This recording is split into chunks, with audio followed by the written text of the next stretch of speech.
YGS. So today's my topic is protein. Biochemistry से related ये topic है जिसमें हम फोकस करने वाले हैं प्रोटीन के हवाले से तमाम इंफॉर्मेशन कि बेसिकली प्रोटीन की डेफिनेशन क्या होती है, केमिकल नेचर क्या होती है, किस तरीके से बना हुआ होता है, सोर्सेस क्या होती हैं और यूजेस क्या होती हैं।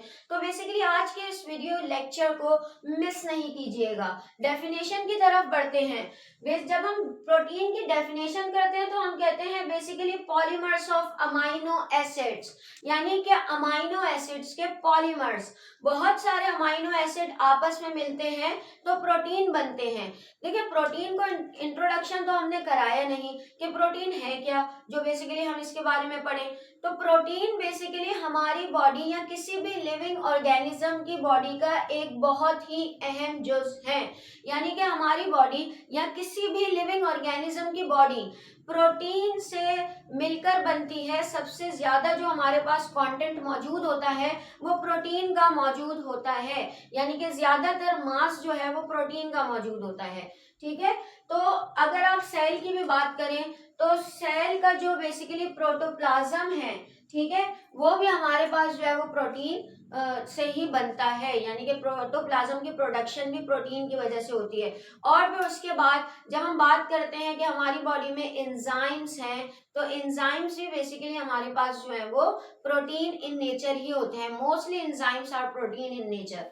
ओके, सो जब हम इसको फंक्शन को लेकर चलते हैं तो हम कहते हैं कि there are many functions of protein.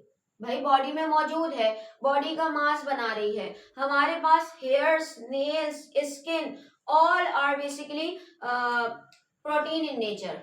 ठीक है भाई, फिर उसके बाद आपको पता है कि हमारे पास ये एनिमल के स्किन से लेदर बनाया जाता है, कोट, शूज वगैरह, पर्स और इस तरीके की चीजें हमारे पास बनती हैं और ये बेसिकली प्रोटीन इन नेचर होते हैं। एंजाइम्स की अभी बात कर ली। इसके अलावा देयर आर सम हार्मोन्स और protein in nature, mean protein इनमें पाया जाता है। इसके अलावा हमारे पास जो है वो बॉडी में अगर देखें तो बोन्स में भी मौजूद होता है, जो फ्लैश, मांस, टिश्यूज वगैरह होते हैं इनमें भी प्रोटीन मौजूद होता है। तो प्रोटीन बेसिकली हमारे पास एक बहुत ही इम्पोर्टेंट हिस्सा है किस चीज का, एक लिविंग ऑर्गेनिज्म की बॉडी का। ठीक है भाई, अब बात करते हैं इसके स्ट्रक्चर की तरफ। स्ट्रक्चर हमने कही कि ये बेसिकली हमारे पास पॉलीमर है अमाइनो एसिड का, तो इसका मतलब अमाइनो एसिड को मेन पढ़ना पड़ेगा कि ये अमाइनो एसिड क्या होते हैं। तो भाई अमाइनो एसिड बेसिकली हमारे पास क्या है, मोनोमर्स ऑफ प्रोटीन। ओके, अब अमाइनो एसिड का अगर आप स्ट्रक्चर देखें तो भाई ये हमारे पास अमाइनो एसिड का एक बेसिक स्ट्रक्चर होता है, यानी कि इसके बेसिक स्ट्रक्चर में एक हमारे पास फंक्शनल ग्रुप होता है जो कि कार्बोक्सिलिक एसिड होता है। ठीक है भाई, और एक हमारे पास एक फंक्शनल ग्रुप होता है जो बेसिकली इसका अमाइनो ग्रुप होता है। और मजे की बात यह है कि हमारे पास कार्बोक्सिलिक एसिड जो बेसिकली हमारे पास इसका एसिड कंपोनेंट होता है और ये इसका बेसिक कंपोनेंट होता है। ठीक है भाई, तो यानी कि हमारे पास क्या होता है, अमाइनो एसिड में एसिडिक और बेसिक दोनों चीजें मौजूद होती हैं। दैट्स व्हाई ये हमारे पास एक न्यूट्रल मॉलिक्यूल होता है। अच्छा, यहाँ पर मैं आपको ये बताती चलूं, यहाँ पर एक और चीज भी शो हो रही है जो कि है हमारे पास ये आर क्या होता है, आर हमारे पास होता है रेडिकल या कोई भी कार्बन चेन जो कि इसका ऑर्गेनिक जो है वो क्या चीज है, पार्ट है अमाइनो एसिड का। अब ये आर चेंज होता रहता है, हमारे पास अमाइनो एसिड की नेचर चेंज होती रहती है।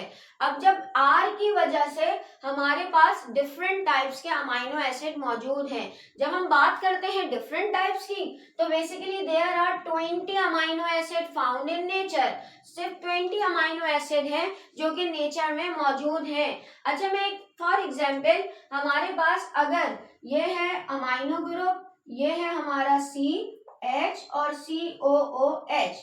ठीक है, अगर ये जो R है ये सिर्फ H होगा, अगर ये R की जगह पर मैं H लिख दूं सिर्फ, तो ये मेरे पास बनता है क्या चीज, ये मेरे पास बनेगा ग्लाइसिन। तो ग्लाइसिन हमारे पास एक अमाइनो एसिड होता है। इस तरह हमारे पास बहुत सारे अमाइनो एसिड होते हैं, जैसे जैसे आगे बढ़ते जाते हैं लेक्चर में शो करते जाते हैं। जब हम अमाइनो एसिड की बात करते हैं तो बेसिकली रिक्वायरमेंट कि हमारे पास बॉडी की रिक्वायरमेंट क्या है, बॉडी को किस तरीके से क्या अमाइनो एसिड चाहिए होते हैं, ठीक है, उस हिसाब से there are two types of amino acid, essential amino acid, non essential amino acid. नाम से ही हमारे पास शो हो रहा है, एसेंशियल का मतलब है इंपॉर्टेंट, मतलब वो अमाइनो एसिड जो हमें डाइट में लेने हैं, ठीक है, प्रॉपर फंक्शनिंग के लिए। तो बेसिकली वो हमारे पास एसेंशियल अमाइनो एसिड कहलाते हैं कि उन्हें डाइट में लेना जरूरी है, वो हमारी अपनी बॉडी उसे सिंथेसाइज नहीं करती। जब हम नॉन एसेंशियल की बात करते हैं तो non essential amino acid are those amino acid which our body synthesize, ठीक है, जो हमारी बॉडी सिंथेसाइज कर लेती है मेटाबॉलिक रिएक्शन में। आपको पता है हमारी बॉडी में मेटाबॉलिक रिएक्शन हो रहे होते हैं, डिफरेंट सब्सटेंस टूट रहे होते हैं, नए सब्सटेंस बन रहे होते हैं, कुछ हमारे पास नए सब्सटेंस डिफरेंट सब्सटेंस जुड़कर नए सब्सटेंस बना रहे होते हैं, और कभी कभी कुछ टूट कर जो है वो नए सब्सटेंस बना रहे होते हैं, यानी कैटाबॉलिक एनाबॉलिक दोनों ही रिएक्शन हो रहे होते हैं। तो इस रिएक्शन में कुछ अमाइनो एसिड खुद ही बॉडी में बन जाते हैं। तो 10 अमाइनो एसिड हमारे पास एसेंशियल होते हैं जो डाइट में लेना जरूरी है ताकि जो है वो हमारी बॉडी प्रॉपर फंक्शनिंग कर सके, और 10 हमारे पास नॉन एसेंशियल होते हैं जो नॉर्मली तौर पर हमारे पास मौजूद होते हैं, यानी कि बॉडी हमारी सिंथेसाइज कर लेती है उन्हें। अमाइनो एसिड में हमारे पास कभी कभी सल्फर और फास्फोरस भी होता है, यानी कि इसके आर में कोई ना कोई ऐसी चेन मौजूद होती है जिसमें सल्फर या फास्फोरस भी मौजूद होता है। तो ये बेसिकली इसकी हिस्सा होते हैं, कार्बन, नाइट्रोजन, ऑक्सीजन और हमारे पास जो है वो hydrogen, sulphur and phosphorus, mainly हमारे पास ये 5-6 एलिमेंट्स आते हैं। चलिए भाई, अब हम बात करते हैं सबसे अहम ज़्विटर आयन की। ज़्विटर आयन क्या होते हैं? देखिए भाई, हमारे पास एक ये रहा कार्बोक्सिलिक एसिड, ये रहा एक अमाइनो ग्रुप। यहाँ पर क्या किया, एक बेसिकली ये जो हमारे पास है, चले इस R को यहाँ करते हैं CH के बाद ये NH3 कर देते हैं, क्यों ना इसे समझे। हमारे पास एक हाइड्रोजन इसने गेन कर ली, एंड कोऑर्डिनेट कोवलेंट बॉन्ड अगर आपको याद हो नाइट्रोजन बना सकता है, और इसने बना लिया जिसकी वजह से इसके ऊपर चार्ज आ गया, ठीक है। और यहाँ पर अगर आप देखें COO, ठीक है, एक हाइड्रोजन यहाँ से रिमूव हो गई और हमारे पास ये बना गया नेगेटिव चार्ज। एक ही स्ट्रक्चर पर पॉजिटिव और नेगेटिव चार्ज मौजूद है, तो भाई नेट चार्ज क्या होगा, नेट चार्ज हमारे पास 0 होगा। तो वो चार्जेस जो बेसिकली चार्जेस तो हो लेकिन न्यूट्रलाइज हो जाए, नेट चार्ज जिनका 0 हो, वो हमारे पास कहलाते हैं क्या चीज, ज़्विटर आयन। तो बेसिकली अमाइनो एसिड जो है वो ज़्विटर आयन भी फॉर्म करते हैं। नॉर्मली अगर हम बात करें तो ये ज़्विटर आयन की सूरत में ही हमारे पास ब्लड में मौजूद होते हैं और सर्कुलेट करते हैं इस कंडीशन में, ठीक है भाई। ज़्विटर आयन के बाद हम बात करते हैं कुछ अमाइनो एसिड एसिडिक होते हैं, कुछ बेसिक, अकॉर्डिंग टू हमारे पास क्या चीज मौजूद हो, कौन सी चेन मौजूद है। भाई देखें, जैसे मैंने एग्जांपल दी ग्लाइसिन की, वैसे ही अगर मेरे पास ये NH2CH और ये COOH, अब है R, अब इस R की जगह पर अगर मेरे पास मौजूद है CH2 और COOH। अब देखिए भाई, यहाँ पर कितने कार्बोक्सिलिक एसिड हो गए, एक इधर भी हो गया, एक इधर भी हो गया, ये कहलाता है ग्लूटामिक एसिड, ठीक है, ये भी अमाइनो एसिड ही है। तो बेसिकली 2 ये हो जाने की वजह से ये हमारे पास एसिडिक इन नेचर होता है। इसी तरह मैं लाइसीन की बात करूं तो लाइसीन में क्या होता है, हमारे पास R जो होता है हमारा वो होता है CH2, एक और CH2, टोटल 4 CH2 होते हैं और एक अमाइनो ग्रुप होता है।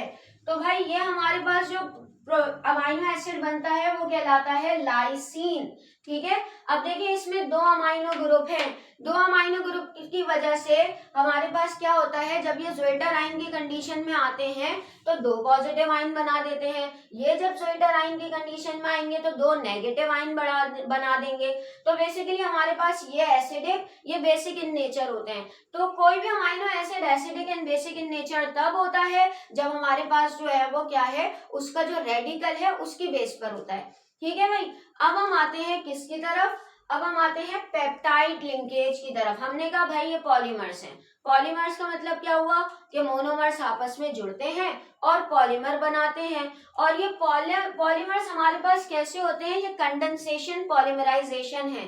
पॉलीमराइजेशन का टॉपिक मैं अपलोड कर चुकी हूँ, वो आप मेरे चैनल पे जाकर गो थ्रू भी कर सकते हैं कि क्या होती है पॉलीमराइजेशन और इसकी टाइप्स क्या होती हैं। तो बेसिकली हम यहाँ पर जो है वो इतना डिटेल में नहीं जाएंगे, सिर्फ और सिर्फ अमाइनो एसिड को देखेंगे कि ये किस तरीके से पॉलीमराइज होते हैं। भाई देखिए यहाँ पर होता ये है, फर्स्ट के तौर पे ये हमारे पास एक अमाइनो ग्रुप है इस तरीके से NH2, ये R और ये COOH। ठीक है भाई। इसी तरह हमारे पास एक है ये NH2, CHR और COOH।